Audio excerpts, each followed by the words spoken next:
Hi guys, কেমন আছো তোমরা? আশা করছি ভালো আছো, সুস্থ আছো। দেখতে পাচ্ছ গাইস, আমি এখন রয়েছি দেপাড়া মাঠে, যাচ্ছি কাটোয়া মোবাইল কিনতে গাইস। তো আমরা এখন রয়েছি দেপাড়া, পাড়াটা পার করছি, এরপরে টোকার কাছে মোড়ে বেরোবো। ওইখান থেকে বাঁ দিকে মারলেই কাটোয়া সোজা। তো দেখা হচ্ছে কাটোয়া গিয়ে গাইস। তো ফাইনালি গাইস আমরা কাটোয়া পৌঁছে গেছি। দেখতে পাচ্ছ আমি এখন রয়েছি নেতাজি মার্কেটের ওপরে।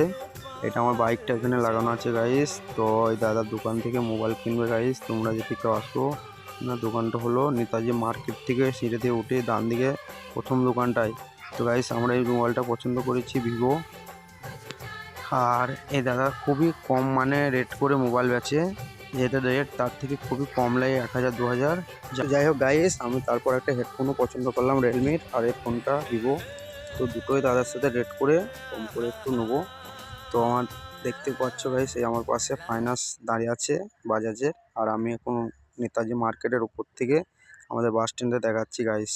এটা হলো আমাদের কাটোয়া বাস স্ট্যান্ড। বাস স্ট্যান্ডের উল্টো সাইডে নেতাজি মার্কেটের উপরেই দাদার দোকান। তো গাইস তোমরা যদি কেউ ফোন কিনতে চাও এই দাদার দোকানে আসবে।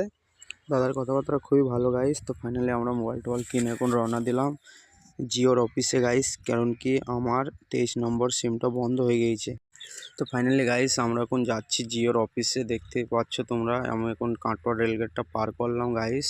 আর ওনাদের অফিস হলো পৌরসভার সামনে, ওই মসজিদের পাশে অফিস আছে। যাই ওনাদের সাথে কথা বলি, সিমটা চালু করার ব্যবস্থা করি গাইস, কারণ কি সিমটা আমার খুবই দরকার। আর তোমরা কে কোথা থেকে ভিডিওটা দেখছো গাইস কমেন্টে জানাবে। দেখা হচ্ছে পরের ভিডিওতে। ভালো